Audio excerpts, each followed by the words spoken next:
So I just got a book back from beta readers and have been spending every waking second diving into revisions. So I wanted to make a video today taking you along with me as I edit a chapter of my book, sharing my screen, showing what my comments look like, how I incorporate the comments, what my thought process is, and how I work with my beta reading comments and decide what edits to take and what edits not to take in order to revise the book and make it better, but not lose the parts of the book that beta readers loved in the first place. I have 55 chapters in my book.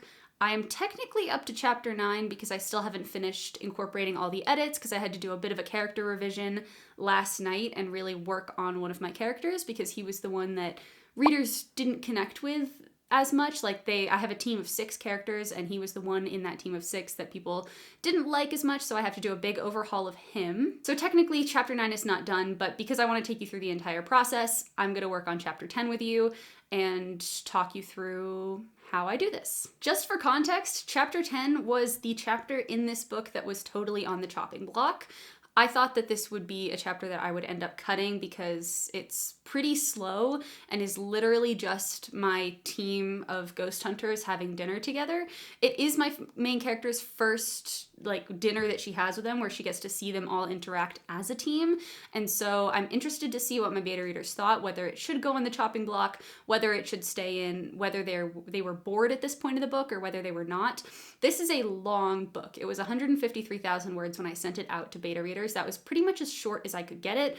But all of the feedback that I've gotten so far has been people wanting, they were finding a lot of the chapters were too short and that they wanted more action beats and more fleshed out prose instead of just dialogue banter back and forth. Because that's one of the things I did to get the word count down was trim a lot of the action beats, but people were having trouble visualizing it in their head. So I'm actually having to add more length into this, which is very interesting. And now I'm just fully accepting that this is going to be a long book because everyone loved the story and no one told me that they thought it was way too long. And so I'm self-publishing this book. I'm not going to compromise. I'm going to create the exact product that my beta readers want that is going to create the best reading experience, because at the end of the day, I'm writing for readers and I'm not writing for industry gatekeepers. So very excited about that. And yeah, the only other thing you probably have to know is that this is a book about ghost hunters who hunt the ghosts of serial killers.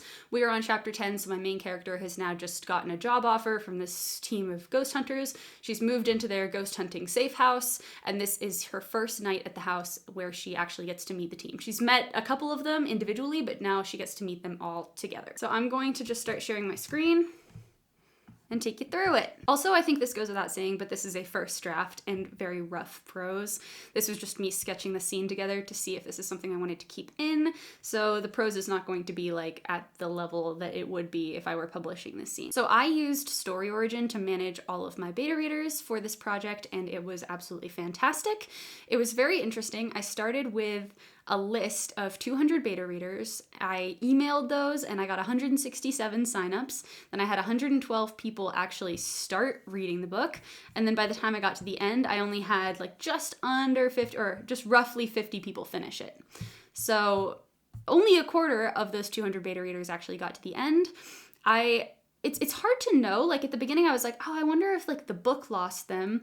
But also, it is a pain in the butt to read on your computer. It's a pain in the butt to read and have to give comments after every single chapter. The way Story Origin works is that you have to write written comments after every chapter. You have to read on your phone or your computer. You can't read on your Kindle. I know that if I were reading, I listen to mostly audiobooks and I tear through books. But if I had to read something on my computer like this, I wouldn't finish it either. So I'm choosing to not really take that into account when I'm thinking about the story, just because I have nothing to base it off of. It could be Story Origin, it could be because they just lost interest. I actually have no idea, but that's not, me guessing is not very helpful. So the first thing that I do when I go and read my comments is I will scroll down and go to chapter 10. And so this is my chapter 10. So the way that Story Origin works is that at the end of every chapter, people have to read written comments. And in their written comments, I get to just see general impressions to the scene. And I will have gotten one of those from every single person who read it, because in order to move on to the next chapter, they have to leave me a written comment. They are asked to rate the chapter out of 5, and they're also asked to rate out of 5 how excited they are to read the next one. And if it's a 3 out of 5 or above, it stays gray. But if it drops below that, it goes bright yellow or bright red. So I can get a pretty good idea as to how people are feeling about the book, depending on where they're at in the story. So the first thing I do is kind of scroll down. Oh, there was a yellow. And then I can scroll down and see, all right, so most of these are gray. It's only 2 out of, I think it was like 60 people that read this, rated it below a 2, so that's not a huge structural issue for me. But the big question that I asked here in the overall feedback, so everybody who wrote out a paragraph would have had to answer my question of whether or not this chapter should stay in, because it's really just the team having dinner. And so I wanted to know whether they were getting bored or if I needed to pick up the pace a little bit, because in the past couple chapters I had kind of a Lori chapter. I had 2 chapters where she was like getting to know her team members and like meeting new characters, but I haven't had like a hardcore action sequence for a couple of chapters. Chapters 2 through 5 were really action heavy, and chapters like 6 through 9 were a little bit more character driven. So I just wanted to see kind of what the pulse was when people got to this. So what I do next is I take all of those written comments and I put them into my giant Word document that I've been keeping, organizing all of my beta reader feedback. As you see, I've been very blessed by my beta readers. I have like 152 pages of just like me copying their comments for the first 9 chapters. So I'm gonna go down here and create a new section for my chapter 10 comments. I find this a lot easier to organize it here. I don't really know why. I like having everything in words that I can like highlight stuff and bold stuff and kind of use that to make an action list, because scrolling up and down story origin is great, but I can't like flag things for myself. So, all right, so now I'm just gonna like literally go and copy and paste everything that everybody says, including kind of the ratings that they gave, just so if there's like a troubling rating, I can just kind of figure out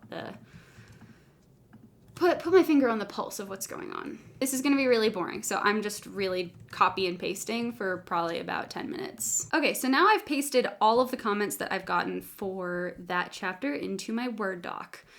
And I read all of them, so as I copy and paste them into my Word document, I read all of them top to bottom, and then I do just a little bit of feeling and like figuring out kind of, after everything that I've read, what are the impressions that I'm getting. This is not always helpful for me to do because I obviously have a very negative bias. Like 10 people can tell me like, I love this, and one person is like, this is the worst thing I've ever read. You want to guess which one I'm going to be listening to? But I'm also trying to be protective because the general impressions of this book were really positive, and I just want to make sure that I don't change so much to cater to the people that didn't like it or it wasn't their vibe, that I get rid of why people loved it who did love it in the first place. So I'm trying to figure out where that middle ground is, and I have to do a little bit of feeling to figure out what feels right to me and what doesn't. So after reading through all of these comments, most of them are rating this like 5 out of 5. The majority are rating it 5 out of 5, with some 4 out of 5s and some 3 out of 5s. There were only 2 out of 5s, but other than that, it's pretty solid. But the sense that I'm getting from reading all of these comments is that it is dragging a little. Like, it does something that is good and it shows how the team interacts, which people are wanting to see, but it's just a little too long, or it spends time on the wrong things. For your context, so you can understand the parts of this scene before I start talking about it, my main character Eden shows up for dinner. Griffin, the hot blonde guy at the house who's like really muscular and, you know, loves to work out, is making dinner for the team. And he's kind of flirting with her, but he flirts with everybody, and he's kind of making her feel really welcome. Then DJ, who is one of the girls on the team who's just like bubbly, really, really nice, like really wants to be Eden's friend, is being super welcoming, got her like a big welcome basket, is there too, and she's helping set the table. And then Benji, who's kind of like, he's my pain point character. He's like the team genius, but he comes across just way too much like Wikipedia as a human person. But it's really hard to write very intelligent characters sometimes, because sometimes I feel like I'm an idiot, and it's really hard for me to write someone who's more intelligent than I am. And so that's the character that I had to do some work on yesterday. And I think instead of trying to like make him like a super genius, I'm just going to focus on like making him first feel like a person and then give him a really good memory, because if he has just like a really, really photographic memory, he might not be like so caricature-y where he's like really socially awkward and is just talking about facts all the time. He'll actually feel like a person, but he will just naturally seem bright because, you know, you show him something once and he knows like he remembers everything he ever read about the subject. And he is like a little awkward, but you know, I'm smoothing it out. I think I'm gonna increase his anxiety a lot because right now he literally just feels like human Google, and I'm gonna make him just feel like he's a lot more anxious and worried. Like he's always like touching himself and fidgeting with things and scratching at his arms. And I'm envisioning like a character almost a little like Piglet from Winnie the Pooh, who's like always worried about stuff, which I think would be just a really fun, like funny character to have on a team of people that hunt serial killers, because he has a lot to worry about. And instead of modeling him more after like the kind of socially awkward caricature of the genius character, I don't know if any of you have ever read The Mysterious Benedict Society, but like kind of taking the character of Sticky and how everything just sticks in his brain and combining that with Piglet is kind of the feeling now that I'm going for with Benji. So anyway, that is for context. We're going to be doing a lot of smoothing out of like these kinds of fact dump paragraphs. So anyway, there's like some talking. They talk about the town that they live in. They talk about one of their other teammates who never comes to dinner. They talk a little bit more about Nico, who's the, you know, really sexy, brooding team leader who is not happy that Eden is there. And then Eden is being really annoying and unlikable, and I'm going to have to smooth that out. And then everyone else comes to dinner. So Donnie, who's like the kind of old, wise guy who has assembled this team, the boss, is at dinner. And everyone is sitting around the table and is joking together. Then Nico comes in, and Nico's being really weird, and he's staring at Eden across the table. And there's just like, you know, some weirdness going on. Eden is yet again being kind of unlikable here. I cringe every time I think about her saying this. This is going to be so promptly taken out of the thing. I've changed kind of both her characterization and his characterization. So I'm going to have to do some massaging to that in this chapter. And then at the end, Eden is thinking about Nico and thinking more about Nico and thinking even more about Nico. And then the chapter is over. That's why, like, my gut feeling was that this chapter was boring. But I do agree that seeing everyone interact together is very important. So, yeah, I'm going to now that I've read all of these, what I do is I kind of just make a bullet point list of my impressions from reading everybody's notes. And I also sometimes, if I have like a polarizing question, like keep it in or not keep it in, I'll go through and I'll count the votes. So I'm going to do that with this one too and figure out how many people wanted me to keep it in and how many people wanted me to cut it out, and just write down a couple of things that I noticed from reading of things that I would have to change. I just started counting my votes, but a lot of these votes are actually kind of nuanced. Like, it's kind of long, but I don't dislike it. Like, how do I count that as a yes or a no? So I'm just gonna go through and see how many people said absolutely not, I would cut it. And I'll put things in bold like that I see that are really helpful or that kind of stick out to me as things I could change or give me guidance for how I can change it. So yeah, I think there are areas that could be summarized. Even people that did enjoy reading it think that it could be toned down a bit or cut down a bit. So this person liked it, liked that I didn't skip it. This person says, I don't think you should cut it if you don't have to. I've already decided I'm not going to cut it. I'm just going to change it so that it accomplishes the goal better than it does in its natural current state. All right, 2 people now so far voting for cutting it entirely or just summarizing it.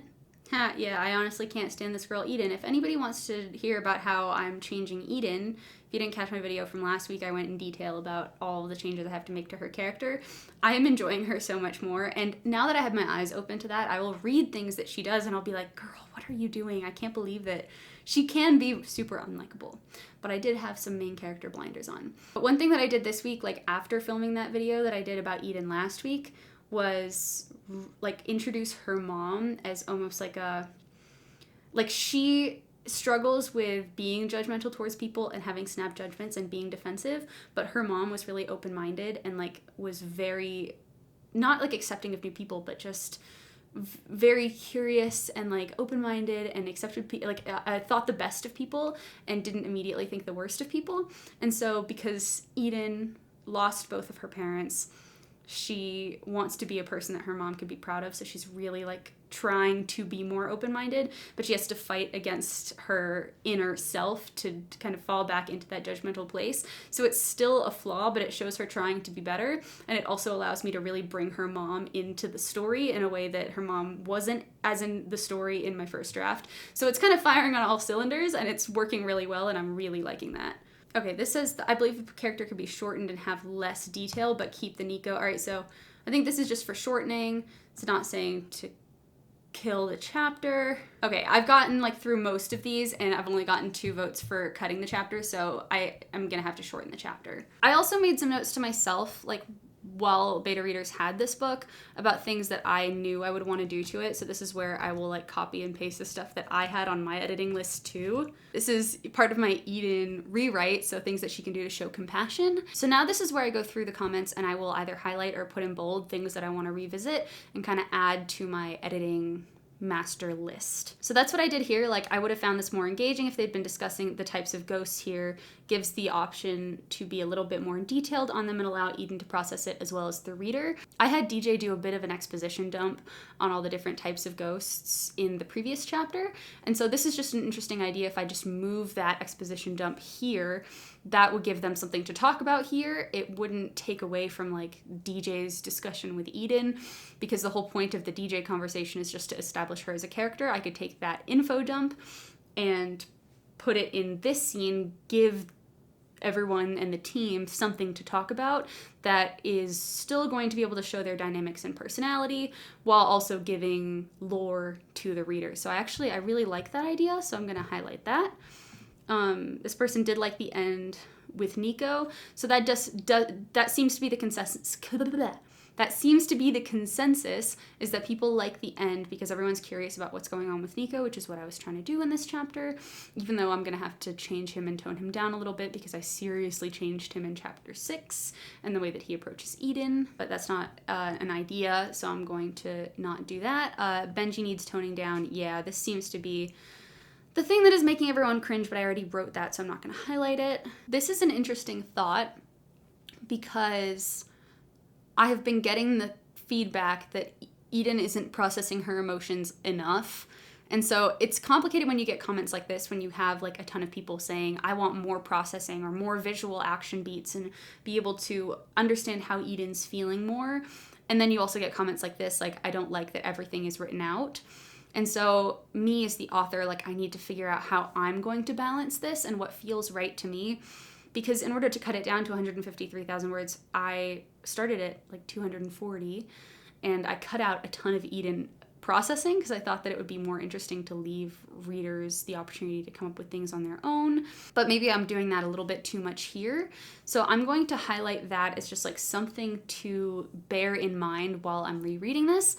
I do agree with the example, like when Eden is thinking and making assumptions, I think that needs to go either way.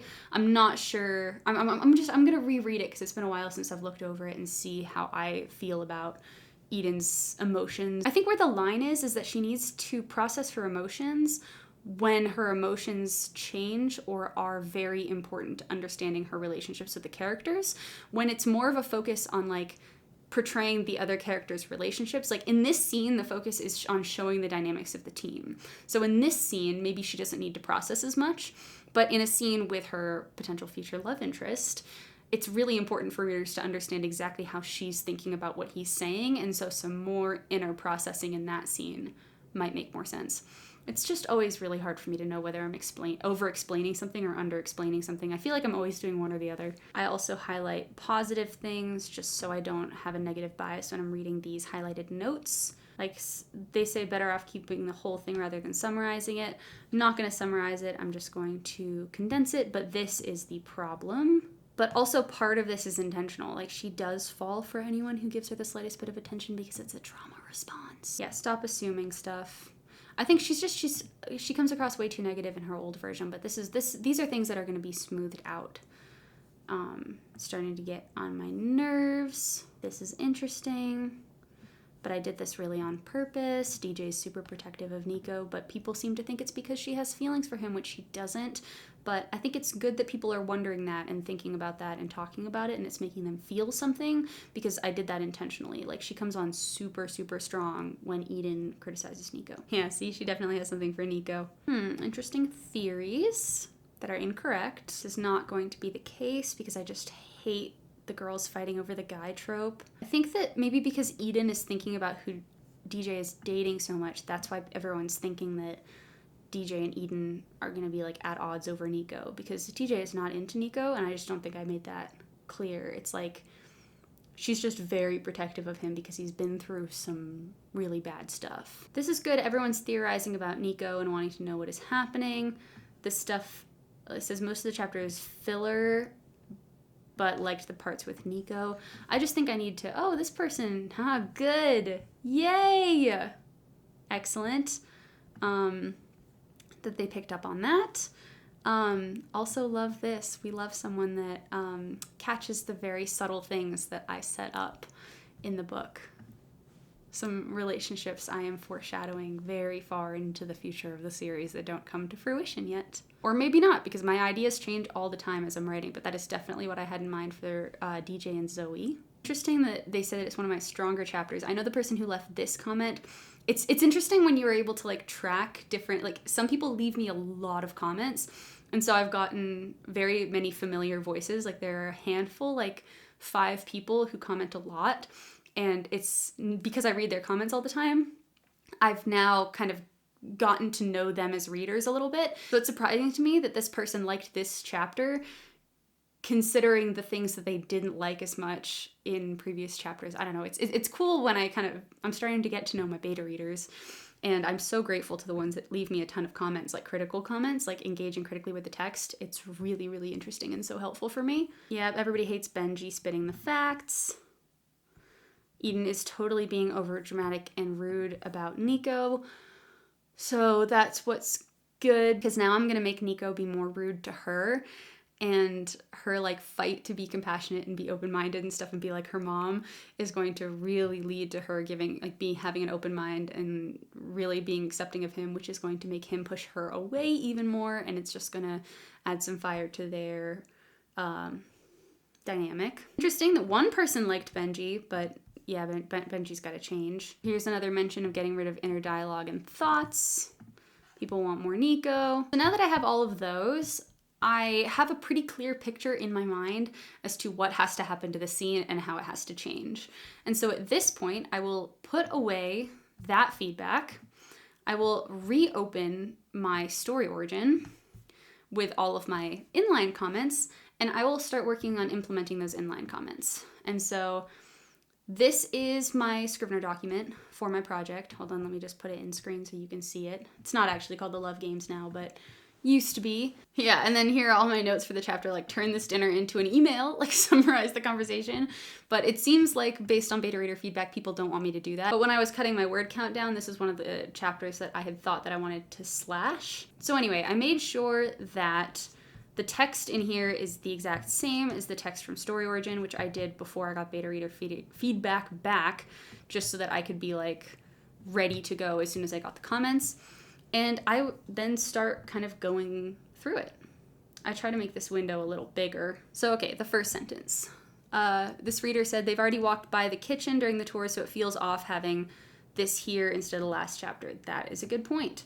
So I can cut and paste that sentence and go back into my previous chapter where I had like made all of my notes. I'm going to show you how I do that. This is the one that's kind of unfinished that I didn't fully finish last night. And go to where they are going and doing the kitchen. Okay, cool. Here's where the kitchen is. I'm just going to dump that sentence in here and make a note for myself. All right. So now going back, I will mark that comment as resolved. They smell of, no, I actually don't think that's right. Garlic and melting cheese versus melted cheese. I guess it could be melted. I mean, I don't know. Is there a difference between the smell of like melted or melting? Actually, is there really like, does melting cheese have a smell? Well, I mean, yeah, obviously it does. It obviously does have a smell, melting cheese. But I guess if it is melted, it also hasn't spelled. I don't know. I feel like this is semantics. I feel like either way I can do, like, this is not a huge deal. So I think melted cheese, this reader is right, is better. I'm just going to put melted cheese and move on. Oh, this is a good point. The DJ and Benji, she's walking with DJ and Benji to the kitchen. And so they would be able to hear it. But now if I moved it to this chapter, DJ would be able to hear it. Like, does she comment on it? This is a note for myself that I will come back. Oh, the way that I incorporate these notes is like if anything is really short and quick to comment on or quick to change, like the melted versus melting cheese, I will change that in the moment.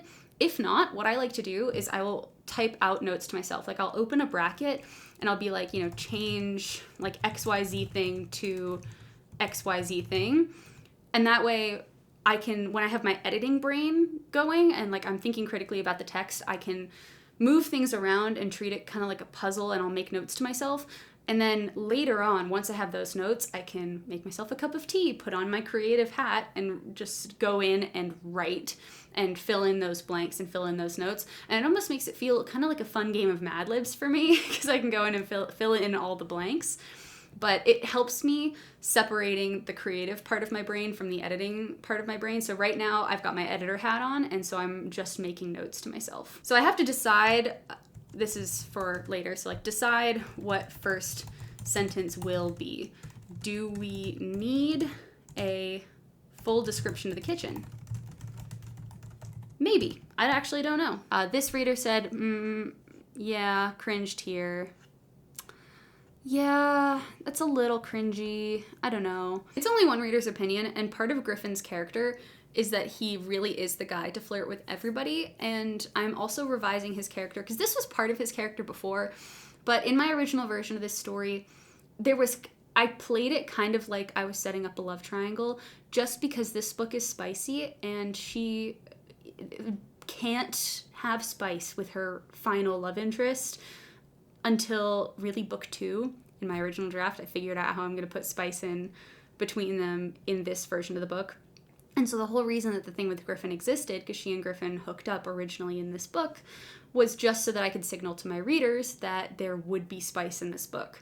However, I figured out how to put spice with the actual love interest, and so I am getting rid of the romance with Griffin. However, it is fun to still have all of the flirting and stuff that they have together. And there's the scene right before they hook up in my original draft where their like kind of feelings come to a head and stuff. But I think I'm going to change it so that Eden's like emotions get all kind of messed with, and like she's all confused because he's the kind of guy that like flirts with everybody, and she doesn't know whether to take it seriously or not.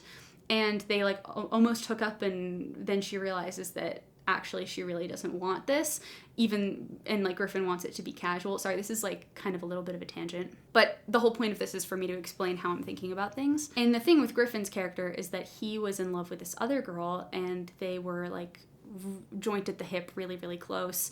And they had been like dating since high school, and like they were gonna get married, and she got attacked by this ghost and like lost all of her memories and her eyesight and like all sorts of things, and like it was a horrible accident, and she's institutionalized now, and it was like completely destroyed by that, and is trying to figure out how to move on from that and how to be a person without her in his life. And so the reason like he's overly like he's not actually committed to Eden. He's just like, it is still kind of a fresh recent thing, and he's just trying to figure out how to move on from it and figure out who he is with other people, I guess, because he can't be with the girl that he really loves.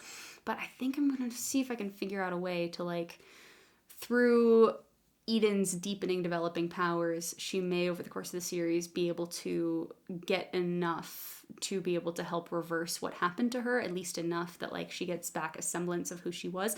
This is like a still very tentative idea. I'm not sure if I'm going to go down that road or not. But to me, that's a much more powerful character than just like the other like bubbly guy who flirts with everybody, who's the other side of a love triangle that doesn't win out.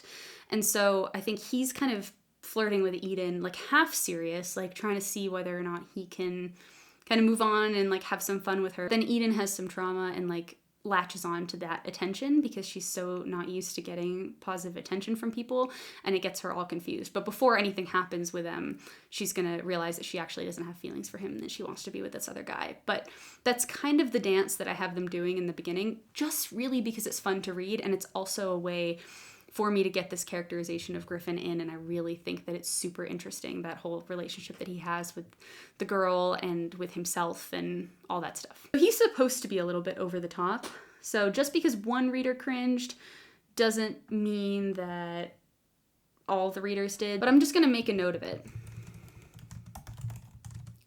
Maybe it's just because I'm on camera and I'm like a little bit in my head, I can't make a final decision, so I'm just gonna put in the information.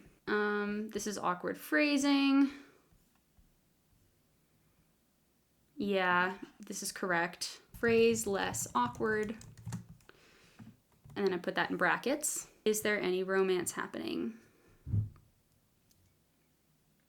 I think she actually says something very similar to him in a previous chapter, because I spent a couple days working on that. She said, yeah, your humility is astounding, so your modesty is inspirational. I feel like those are the exact same thing. I feel like your modesty is inspirational is funnier. Or maybe your humility is inspirational.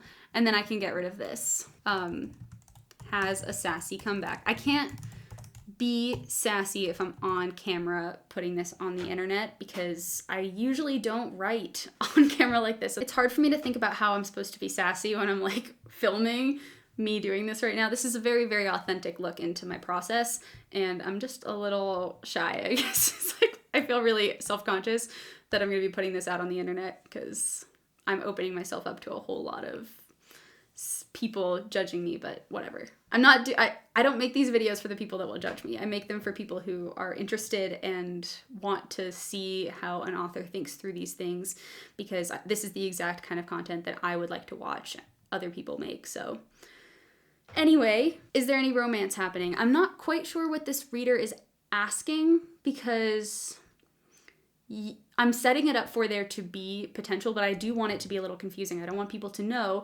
whether Griffin is flirting for real or not. DJ said in the previous chapter, like, DJ would flirt with a houseplant if it leaned close enough. So I'm just going to move on from that comment for now. I'd like it if there was a comparison to food from her old life. What might she have eaten in her car or the construction site or at Dylan's after a booty call? That is interesting. I think that's a good idea. To food she has eaten in old life. She was living out of her car. She was not buying really nice fancy food. Definitely was like not getting a ton of home cooked stuff. So this could be interesting. Show the change in environment for her. I might actually just copy and paste that full comment there so I know exactly what they said. This person said, I thought Eden had entered the kitchen on her own until now. Maybe when her stomach growls at the beginning, DJ and anyone else they may be with might hear her stomach growl and comment on it or giggle. Right, so I am moving that comment about them going into the kitchen to the previous chapter. So first sentence should make it clear that Eden is going into kitchen with DJ and Benji. They better be secretly in love and he'd burn down the world for her. Is this DJ and Griffin? They are not secretly in love. I love the energy though. But I think that that's totally my problem. I have Eden overthinking it. So this is the section where she's like overthinking their relationships. So I don't think Eden should show as much jealousy here. I think maybe she should question his behavior. But in past scenes, she came across as more independent and selective due to her past. I believe the instant concern takes that away. She is independent and selective, but she also has very low self-esteem, so anybody who shows her any attention, she kind of latches onto. But I do think that she's being overly worried about, or not overly worried, just like overly curious, maybe, about whether or not people are together. So let me see what I can do here. I'm going to resolve that. As much as I do love comments, like showing people's reactions, but when I'm in editing mode, I like try to keep it super organized. This is interesting. Like, I love the Katniss Everdeen level of dissecting everyone's motives and intentions. So it's kind of divided, but when I go back into my comments, there were people that like didn't really like the overthinking as much. And so I do like that she's thinking critically because she's trying to figure everybody out, but I don't want her to come across like she's being overly interested in the romance. So, I think maybe this line about like them being so intimate with each other is what people are reacting to partially. Okay, yeah, and also I think that it's this part, like, why is she jealous over people she just met? So, and I don't think she really is. Yeah, I don't think Eden should show as much jealousy here. I think maybe she should question his behavior. Yeah, so I think we're going to get rid of the jealousy. I agree.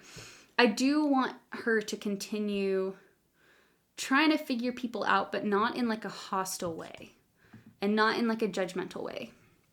So I'm going to have to do a little smoothing out of this, but I think show Eden is still trying to figure out people's relationship dynamics without her coming across as judgy of them or jealous or into Griffin, because she's not really naturally into him.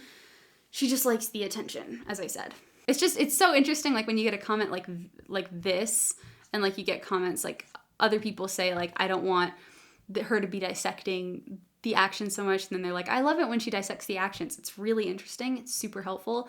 And this is where like you as the author have to kind of make these decisions. Where exactly is this house? She literally drove here. Why would she ask for the houses?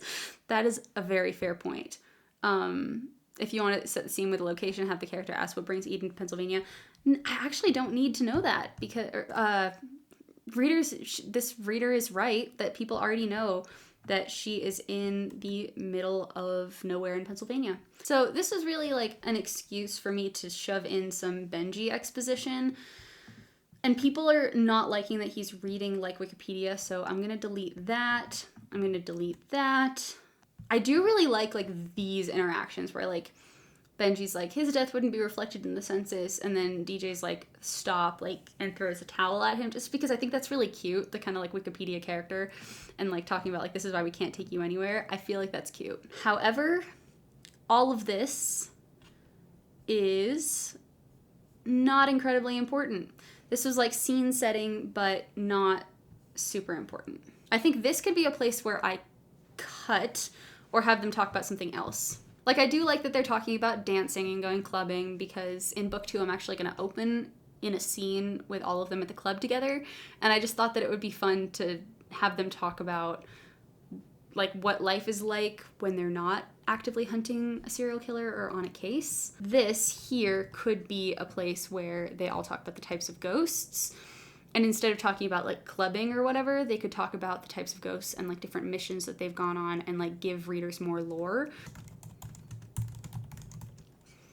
I'm not 100% sure if I want to do that, because I can also potentially, well, no, I can't really cut that because it's important for people to get the, like, people liked it because they saw the team interacting. And so the things that I really need to establish here are like DJ and Griffin, I'm going to get rid of the caps, and Griffin tease each other nonstop, and like siblings, or yeah, tease each other nonstop, not like siblings. I have to show Griffin flirting with DJ just because I want it to be clear that he does flirt with everybody, and I want Eden to clock that. I want to show DJ and Benji like close friendship, and how DJ is very sweet with Benji. In my original draft, I thought that they would get together, but then the characters that they ended up becoming just don't fit that at all. It fits my story so much better to have DJ being kind of like an enemies to love her situation with another character in the story. And Benji, I want to make asexual just because it fits his character so well. And like, maybe he can still, he's still in very close emotional relationships with all the members of the team, but I also have a lot of other conflicts planned for him. Like in my current character conception of him, he's schizophrenic and heavily medicated. And I want to have him go off his meds, I think in a later book, and play with what, like, in order to solve a case, because the meds suppress his sensitivity to ghosts. And I just thought that would be such an interesting thing to play with, like, what he's like when he's unmedicated and him making that decision and maybe going against everyone who's telling him not to try to protect him because he wants to help solve the case. And just, that is kind of the direction I want to take Benji's character, and his friendship with DJ is really important, and his relationship with Nico is going to be very important. And so I want to just establish those, I think, in this chapter. And I don't think I've established the Benji-Nico relationship in this book at all, even though I had it in my head. The only thing that starts becoming important again is when we get down here and talking about Zoe. So when they're talking about Zoe, so it says, it was already told she is a member, so here you can add why she is asking this, like a thought that Nosy mentioned what Zoe does because of what?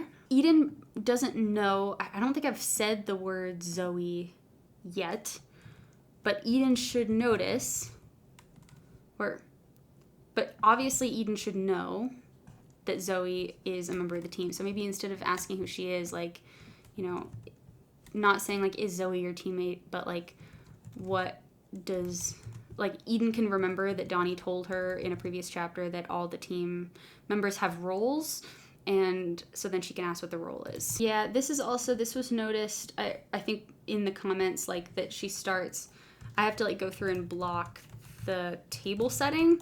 I'm also not going to have DJ be setting the table,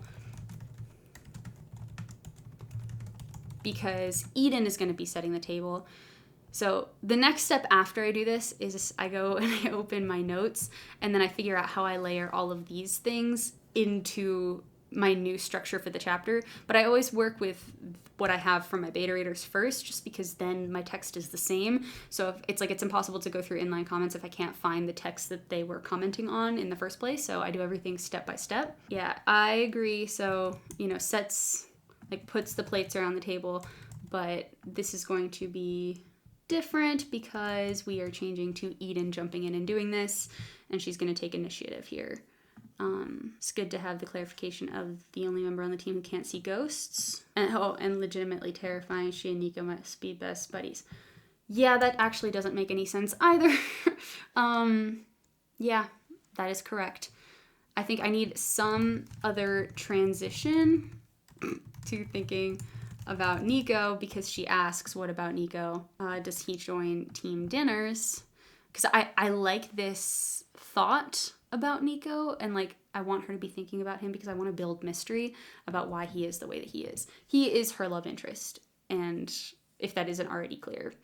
So I'm gonna have to just I hate doing scene blocking. I hate reading through a scene and trying to figure out where and what everyone is doing at all times, and, like, tracking somebody setting the table through the scene is one of my least favorite types of editing to do.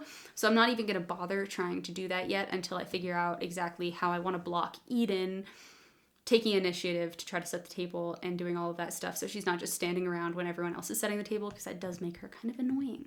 I do like Nico doesn't do well with new people. However, I already said that in an earlier chapter, like almost verbatim. I'm pretty sure Donnie says, yeah, Nico's not a big fan of new people either. So Nico doesn't do well with new people. That is information people already have, so I don't need to say that.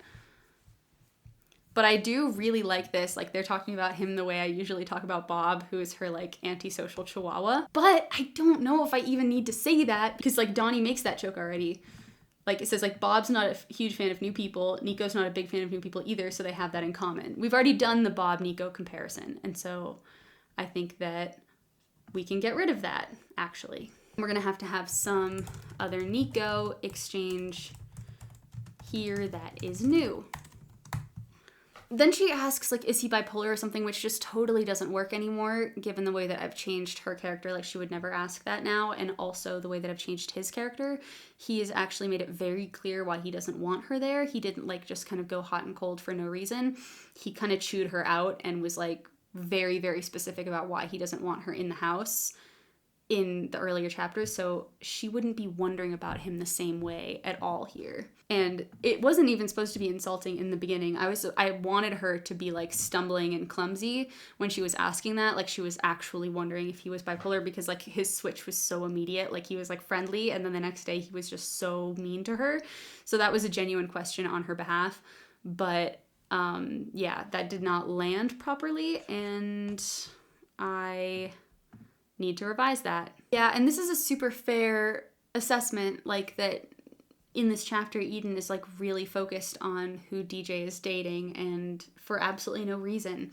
Like, first of all, DJ is into girls, and so Eden doesn't know that yet, but like, I don't know why I portrayed that. Like, this is what happens when you write things, and then you know, sometimes you can just be a little bit blind to how they come across.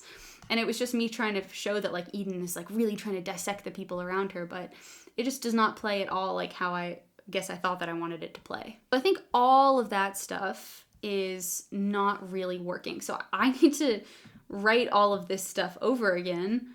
But I do like this. But I like the part where DJ is like, just drop it, because I want to establish the fact that she's really protective over Nico. So I am going to keep that and like go through this and probably literally just delete it. And it's gonna have to, then I'm gonna have to figure out what I want to say about Nico. So I'm like not even halfway through going through all of the comments on this chapter yet. And the sun is about to set and it's getting dark and my camera is about to die. So I'm gonna wrap it up, because you get the idea of like kind of how I go through my chapter and start incorporating edits and start thinking about things. You can see here, like this is kind of the sort of thing that I have after I go through that process, is lots of brackets and lots of like description of how the chapter is going to look. And like my responses were pretty good for this chapter, but as you can see, I really kind of rip it apart, and I do a lot of writing and I rewrite a lot of stuff from scratch because I want to smooth everything out. And especially like changing Eden's character and changing just the way that she processes stuff, it is way more intensive than just some nips and tucks. So this is kind of what I have. And then what I would do after is I'd go and like look through these notes. So if like one of my notes is like, Eden immediately begins to set the table, I'd go through here and figure out like, okay, where is she going to start doing that? So like she kind of comes in here, and like this is where DJ starts setting the table. And so Eden would have to like go and start setting the table here.